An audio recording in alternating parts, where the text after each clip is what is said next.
the shift. It really feels like a really powerful card, set of cards there. Mhm. Yeah, it's like stupidly simple.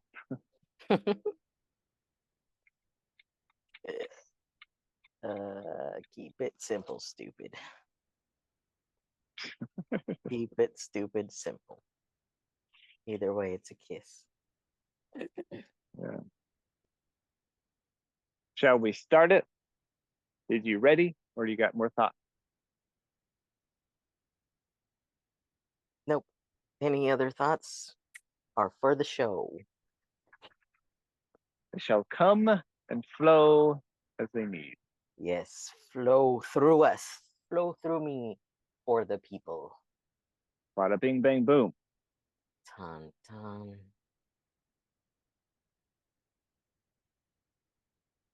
Welcome. Still gotta look up how to. Oh, we're starting. Yeah, I thought We're so. starting. We We're starting. started. unless you Boom. unless you Welcome. wanted to look something up. I don't know. Let's start again. Ready? One, two, three. Boom. Boom. Welcome, Welcome. shifties. Shift hit the fan. Sprat. Ready to be a little shifty. Yeah. Um, we have a kiss for you.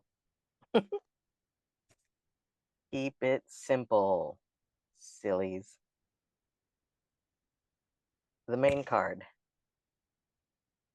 Knight of Knight Pentacles. of Cups. Knight of Pentacles.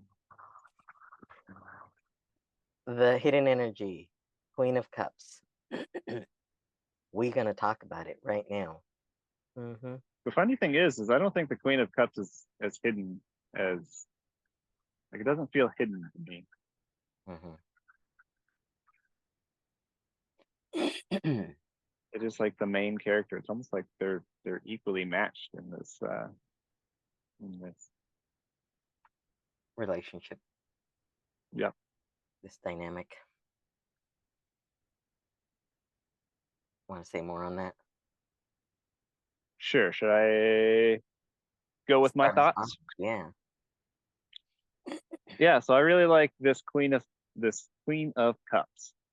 In this card, she's so intensely focused on this beautiful and intricate cup that she has.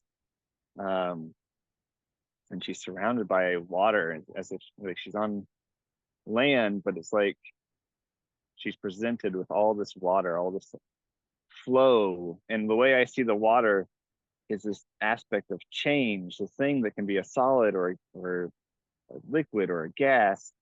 So it can change states, but it also flows and is continually moving.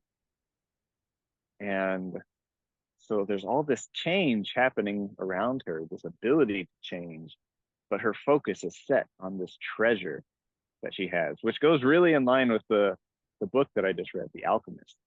Going on your personal legend, finding your treasure. Um, that was such a magical book. I have never read an entire book straight in a row, and I did with that book. It was amazing. Um, Good book. it was really, but yeah, so like she's found her treasure, she's found her intent, she's found her focus. And I think sometimes we get so focused on things that we lose track of everything else going on around us. But we have to remember that the things that are going on around us, the things that we're losing track of, that we're not handling or controlling as much, they're taking care of themselves. Maybe they're falling into disarray, but maybe disarray is what they need. And we don't have to take care of everything around us. As we find our treasure, as we find our intent, everything comes together for that. And this is where the Knight of Pentacles comes in. There's this knight in shining armor who's gone and fetched the resources that she needs to continue on her journey. Excuse me. And to me, it feels like the universe presenting, hey, here's the resource that you need to go and continue ruling your kingdom, being creative, being this creator, and also this destructive force to destroy the things that aren't necessary, rebuild and focus on the intent. And again, this is like the story of the alchemist the entire time. He's like leaving behind his sheep, and he's leaving behind all these different things that he builds up in the alchemist to go find his personal legend, his treasure. And so the signs, the omens, the things that are presented for us to follow the light of the treasure that's before us. That is our journey, our personal legend. And we get to follow that. Like, we don't have to work so hard on all these different things to get somewhere. Our legend, our treasure is presented for us, and we just have to, for one, just be patient, because it'll happen. Finding that stillness, that calm, will allow us to see the omens, to see the signs that we need to follow to find that treasure, to become our own personal legend. And I love that she has found her light. She has found her treasure. She has her sights fixed. And I think in some ways the hidden energy comes in because we haven't quite found that. She has found her treasure. And so I feel like the Knight of Cups, or the Knight of Pentacles, is the journey along the way, the omens that we have to find, the light that is leading us to the Queen of Cups, to our treasure, to that golden chalice that we get to hold inside of our hands. And I think there's so much magic in these two cards telling us, hey, what's your omen? What's your treasure? Where's the light? What are the signs telling you so that you can get to your treasure in the end? What you got? No, I love that you brought up the alchemist. It's perfect. For me, the reason she's hidden is that it's like that the thing in the background that you don't realize is running the show. It's always the moving force, right? The thing that you don't realize is happening while you're in your stillness. We were talking about her intense focus on this card. I mean, on this cup, right? She's so intensely focused that she's got that. It reminded me of the RBF, right? On the outside, it may appear that way when you're intensely focused on some other thought rather than whatever, or just concentrating on whatever's being said, right? You get that look. She almost looks angry. She's so Yo, intently, get out of my way. I am focused. yeah. Uh, but what came to me in this is how she's so intensely focused that she's actually what shaped this um the cup in the way that it looked. Like her thoughts are what, like her mothering, her nurturing, her creative thoughts are what made it take this shape of something that resonates for her as a queen, as the master. And what makes her the queen is that she is that intensely. She knows what it takes to create something. Bless you. Um, we noticed the little mer people here. I never noticed that before until Elias was asking, "Is that little? Does that have wings back there? Because it kind of does look like the water back here behind this little mer baby It's a has. tail. He's got a little tail. It's got the little water wings behind him. Um, and for me, that's like when you're that intensely focused in the emotions of the thing that you're manifesting, your creation, and it is the spiritual of this. Um, for me, it is of this stillness, right? You can only create more things that are of the water, of the emotions, uh, in that, and the way that the stones are under her feet, for me, kind of made it seem like, yeah, she almost looks like a mermaid herself, the way that she's got her legs kind of tucked behind her, or at least one leg tucked behind the other. It looks like, um, kind of bringing them into one, making it like a little mermaid tail, right? She's got mer babies. She's all about the water, all about the emotions, all about um, creation, creativity, and Fertility. yeah, that too. Um, yeah, but like I said, it's the thing that you don't realize is running the show, and that for me is what makes it hidden. Because this, here you are, so still that not only your steed, but you're growing stuff out of your head. Um, this is the action that you're suited for. Um, you were talking about the journey that you're going on, and the journey is right there where you are. You don't have to go anywhere to hand this to her, right? And you're facing each other. Um, you just got to hold it. You got to hold it like it's the real thing. Like you have it in your hand, and it's just this is manifestation right here. It's getting clear on what you have in the stillness, in the um in the creative process, the male female. Um, this is like the not necessarily planting of the seeds, but holding it. It's already been planted. The planting of the seed would have been the Ace of Pentacles, right? This is holding that.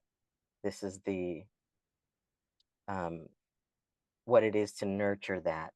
Uh, the resources, the thing, the reality of the thing is to hold it like it's already done. So there's nothing that you need to do. Everything that needs to be done is gonna come is gonna come to you organically, naturally. Not in the things that you think you need to do to achieve the thing, but in the things that are growing out of you, that are coming from you.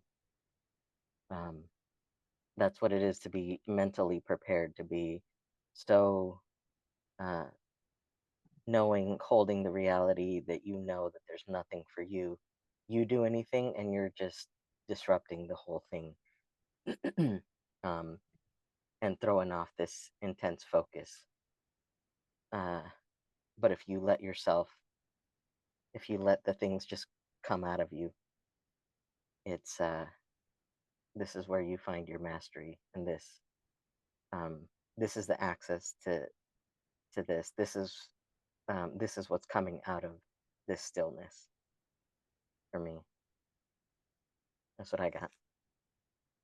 I love that you said, like, as you're talking about the night, I realized that the night is us. It is our journey. We are on our journey, like we were saying.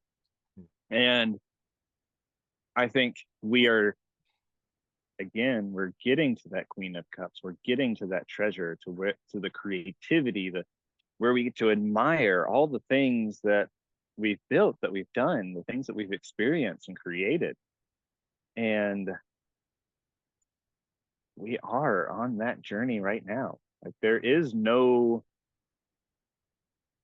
I don't know, like I don't know how to describe that, but like it's not like everything that we've experienced, everything that's happened in our lives has led up to where we are now.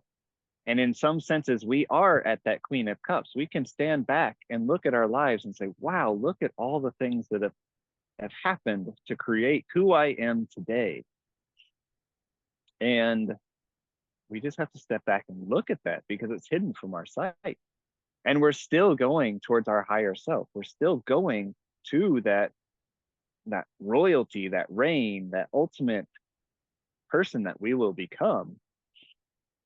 But we're also still on our journey. We're still finding the resources. We're finding and utilizing these resources and bringing them to our higher self. And our higher self is tomorrow, is a week from now, is years from now. It's, the wiser self that can reflect and say, look at where I've come. And I think it just comes down to there's nothing, there's really nothing outside of the present moment. And when we sit in that present moment, which is debatable because we're always in our present moment. But if we sit in our in and observe the present moment, what we're thinking, what's going on in our mind, what's going on around us, and observe the things that are happening in life, we're able to see the abundance that's happening, all the things that have worked together to bring us to the point that we are now. And we see our journey, we see the past, and we can see kind of where we're going. We can see that future in a lot of ways. But it takes stepping back a little bit from being so absorbed in the present.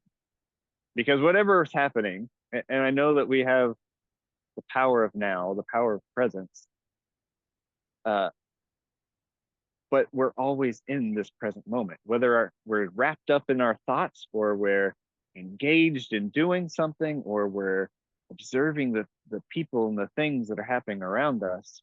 Whatever our mind and energy is focused on, that's our present. But being able to step back and observe, that is something special, I think. And something that I have been feeling in my own self, my own energy lately, is to say, hey, step back a little and just watch. Watch all the things come to fruition. Watch the resources and the abundance that you already have, the infinite potential that is already right in front of you. And when I've done that, everything seems to be coming together. All the hope that I was hoping that I would have, hoping for the hope is here. I'm able to see, wow, I have a lot going for me. There's a lot of really cool things happening in my life right now. And I can't wait to see where that goes to. Like what gets built and where, and what challenges will I have when that stuff starts getting built? Where will I be? And I don't have to decide what I want specifically in the future. I just have to decide now, what do I want to experience now? What do I want to do with this abundance, these pentacles, the freedom to play? How do I want to experience that? And then go out and just get to experience it. And course correct if we want to course correct. Apologize to people if we need to apologize, or that whole process of repentance. It's not necessarily to like get on the right path. It's more of, oh hey, I neglected this thing. I want it back in my life. Or I'm out of harmony with this thing. I want to be in harmony with that. And sometimes we don't need that harmony, and sometimes we do. But I think that's the beauty of getting to be in that flow, that liquid state of just change and movement and relaxation into the now. You and your cool shades over there. I, my color therapy. um, I thought of something that you had said before too. When you're so, I think the key is to be so focused on what's coming from you that you shut everything else out. You shut out the opinions of others, what others think that you need to do. Because I think the key is to see what we are made of. Because that's, I think, what our purpose is to bring our special medicine, our special imagination, whatever it is, the stuffs that we are made of to the world. Um, and I think it's perfect that it's this. For me, it's like the same person here, the male and the female, the energies in one. and it's just the physical and the spiritual. But it's the one. It's one. What comes from you. Sure, you can, hear things and consider what's being said, because that's also you attracting whatever's in your space about it, but it's still got to come from you, from your interpretation, from what you're going to make of that stuff. um yeah, that's what came to mind, is that I don't think it was said during this portion of it, that you're so intensely focused that you shut everybody else out. And because I want to make sure that what you said got into this, right? um Yeah. into this I part. think that's an I think that's a beautiful aspect too. And again, I think that comes with balance because you have you don't have to do anything, but there's this balance of seeing the signs and the omens and listening to other people, learning from what other people's experiences have come from, but trusting your own experience, trusting your own decisions, trusting the things that are happening inside you. And the other day when we were on our meditation, and asking my guide what what's happening, what's going on, and what about these decisions that I have to make. And it was just immediately like, yeah, I've got to make my decisions myself. That's hard, but those decisions are my own to keep. No one else can make those for me. They can, and I can give those to other people.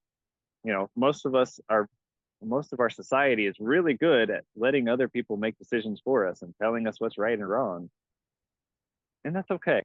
But I think the real growth happens when we accept that we have to make decisions, and accepting that everything that happens after that decision is ours to own. And it's okay. It doesn't matter what happens afterwards. We still get to experience life. Given that, if we're going to, well, never mind. I'm not going to go into all the what ifs about that statement, but we get to just play with the things that happen and play with the emotions that happen. Sadness and anger can also be a type of play. There's a reason that kids embody that as they play with each other. They have to know how to have that sadness or how to have that anger and what's that feel like. And I've mimicked this from my parents or this thing that happened in my life, and I need it enacted out again so I can figure it out. We get to play with all of these things that happen. And just, for me personally, extremely I am an extreme experiential learner. I can learn from other things. I can get all these beautiful concepts in, but until I go and experience it, I haven't embodied it in my system. And so I've like recently I've had a lot of things where I've been experiencing some kind of, how do you say it, like out there decisions. Like I've made decisions that aren't really what other people would have conformed to.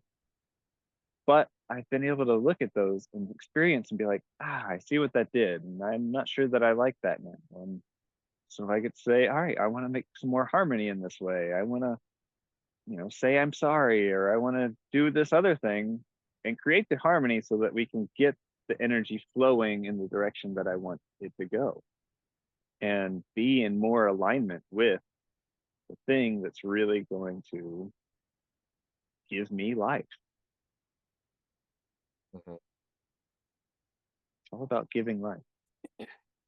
I love that you're using the word decision, because that's what this brings up for me. Like you were saying, decision. I was like, this is exactly decision right here, because to decide is to cut off or kill off any other option. Getting so clear on what it is that you're manifesting, that you've killed off any other option, killed off any other way of being, any other opinion, whatever. you're so intently focused on that. And the circles that I've run in before, kind of get triggered, get correct you when you're using the word decide because it has the word side, like the genocide, uh, homicide, whatever it is, to kill off. They want you to use choice instead, which is more free, more like, which has its place if you're just going with the flow. But this is about a decision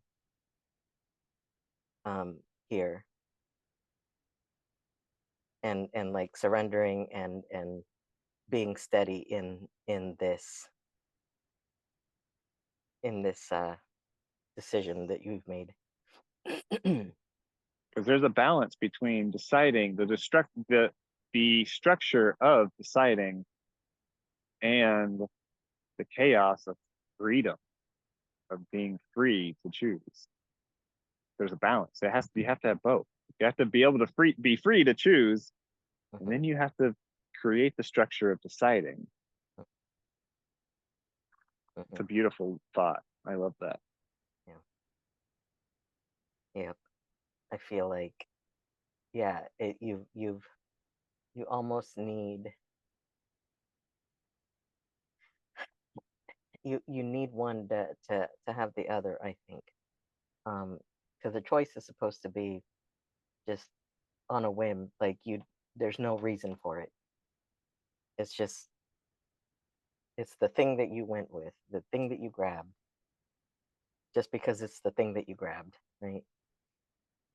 um but I think that comes with that freedom of knowing um who you are, because when you're making these this is more of a knowing thyself thing. You know how to manifest, all this stuff. When you're making choices from um from just being chaotic and all over the place, not really knowing who you are, you're going to get a different quality of choice than that carefully crafted knowing thyself, knowing what you want, and then coming from that because for me, it sounds rigid, it sounds all this, but that's where the freedom is for me, in that knowing, in that because otherwise there's worry, there's did I make the right choice, did I uh after the aftermath is questioning myself. But when I know myself, when I'm certain, when I'm behaving like, because if I make this choice, what I'm creating is I'm certainty in um the unknown, whatever. That's gonna that's gonna give me a different quality of choice that I know I'm not gonna regret afterwards. I'm not gonna question it. Yeah. I love this thought of like knowing yourself, because I think I was questioning this like even today, like, or yesterday maybe. What is myself? Like I don't know what myself is, and that's the exploration a lot of times. But I think knowing myself is trusting whatever decision I've made, living with it, just owning it and saying, yeah, I made this decision. And here's the next thing that's coming along. Here's the next part. I couldn't have predicted exactly what was going to happen, or even if I did predict what was going to happen, now what do I get to do? All right, I have another decision, and that decision leads to another. And that's like the freedom.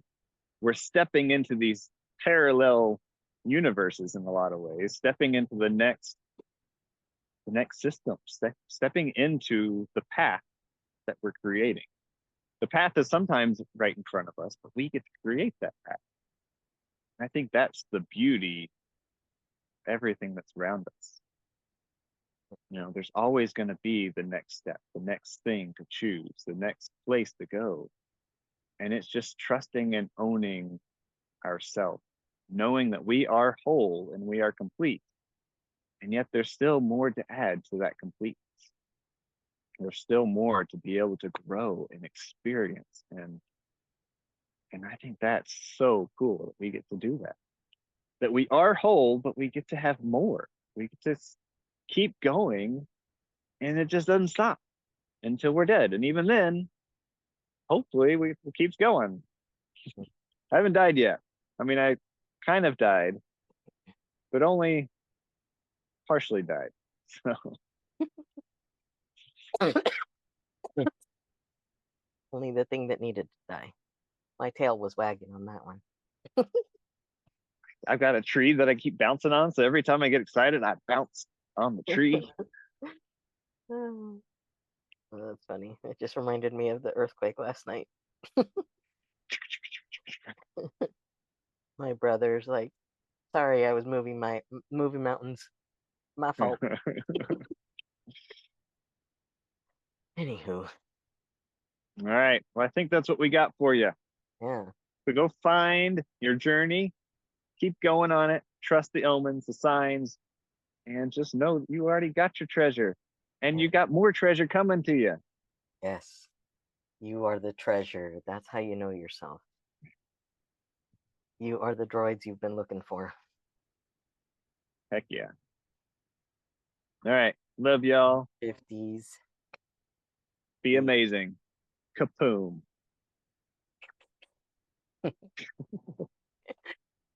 Ah. Let the shift hit the fan. Let the shift hit the fan.